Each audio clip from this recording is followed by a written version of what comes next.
Assalamualaikum warahmatullahi wabarakatuh. Di video kali ini kami akan membahas sedikit atau mengulas sedikit tentang kitab-kitab di pesantren. Salah satunya adalah kitab Mabadi Fikih. Kitab Mabadi Fikih adalah kitab fikih bermazhab Syafi'i yang disusun oleh Syekh Umar Yahya Abdul Jabbar. Kitab ini pertama kali ditulis pada bulan Rajab tahun 1353 Hijriah atau 1932 Masehi. Dan terbagi menjadi 4 jilid atau 4 juz.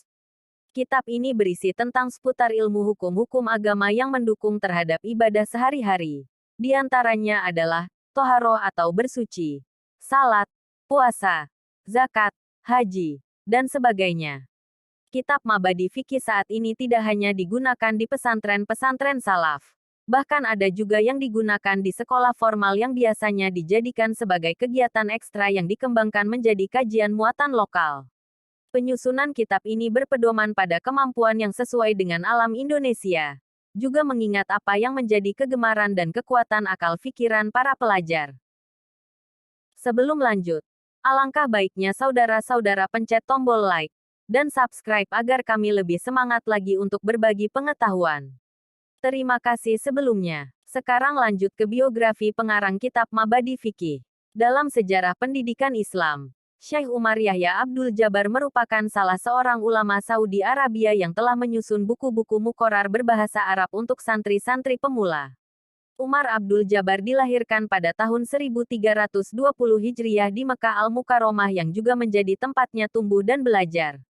Pendidikannya ditangani oleh para ulama negeri Tanah Suci di zamannya. Di samping itu, beliau juga masuk ke Madrasah Askariyah atau kemiliteran dan lulus dari Fakultas Kemiliteran di masa Syarif Al-Husain. Di usianya yang masih tergolong muda, beliau berpindah ke Indonesia menjadi seorang penulis dan guru agama setelah sebelumnya sebagai seorang yang tumbuh di ketentaraan meski tidak luput dari pelajaran-pelajaran diniyah yang beliau terima dari para ulama di zamannya. Beliau berguru pada beberapa ulama di negeri ini. Di antara yang beliau jumpai di Mekah adalah Ahmad Al-Hatib, Muhammad Nawawi Banten yang mengajarkan kitab tafsirnya yang berjudul Murah Labid, Muhammad Mahfuz Tremes yang mengajarkan beberapa kitabnya, seperti Mauhibah Zilfadl, Al-Kaubah As-Sati, Uhaid bin Idris, Muhammad Patani, Muhammad Nur Patani, Muhtar Atarid Batavia dan lainnya. Kemudian beliau juga berguru pada ulama-ulama lain dari penjuru negeri. Di antaranya adalah Muhammad Ali Al-Maliki, Jamal Al-Maliki, Abdusattar Ad-Dahlawi As-Salafi, Muhammad Sulaiman Hasbullah, Abdul Hamid Kudus, Yusuf Al-Hayat, Muhammad Al-Marzuki, Khalifah An-Nabhani, Abu Bakar Haukir Al-Hindi As-Salafi, dan sebagainya. Di Indonesia, beliau termasuk penulis buku-buku muqarrar berbahasa Arab di madrasah untuk jenjang pemula. Sampai detik ini, kita masih dapat menjumpai sejumlah buku-bukunya yang diajarkan hampir di seluruh pesantren dan madrasah diniyah di Indonesia, termasuk madrasah tradisional, bahkan juga di sekolah formal. Misalnya kitab Khulasoh Nurul Yakin, dalam 2 juz, Mabadi Fikih ala Mazhab Al-Imam Asy-Syafi'i dalam 4 juz, Takrib Al-Fikih Asy-Syafi'i, Khulasoh Itmam Al-Wafa fi Sirah Al-Hulafa, Al-Durus min Madi Al-Ta'lim wa Hatliri bi Al-Masjidil Al-Haram, dan sebagainya. Selain itu, beliau juga mempunyai buku kamus biografi yang menghidangkan biografi-biografi sejumlah ulama abad 14. Kamus biografi itu bertajuk Siyar wa Tarojim Ba'at Ulamaina fi Al-Qon Ar-Robiq Asyar Al-Hijri. Dalam buku ini tidak hanya biografi ulama-ulama Timur Tengah saja yang terekam, namun juga ulama Timur Jauh, India, Dagestan, dan lainnya.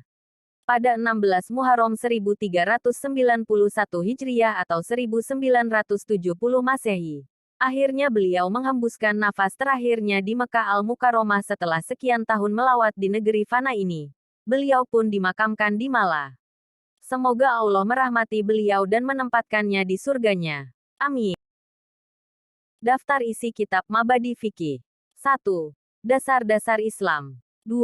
Hukum-hukum Islam. 3. Toharo atau bersuci. 4. Najis dan cara mensucikannya. 5. Istinjak. 6. Wudu. 7. Mandi. 8. Tayamum. 9. Haid dan nifas. 10. Sholat. 11. Rukun-rukun sholat. 12. Sunah-sunah sholat.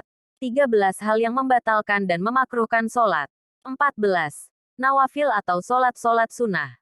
15. Sholat jamaah. 16. Hal-hal mengenai makmum. 17. Sholatnya musafir. 18. Sholat Jumat. 19. Sholat 2 hari raya. 20. Sholat jenazah. 21. Zakat fitrah. 22. Puasa. 23. Haji dan umroh. 24. Syarat bertawaf dan syai. 25. Perihal zakat. Sekian di video kali ini. Terima kasih banyak. Jangan lupa ikuti terus channel Bukan Santri. Akan ada video-video menarik lainnya tentang kitab-kitab pondok pesantren yang lain. Wassalamualaikum warahmatullahi wabarakatuh.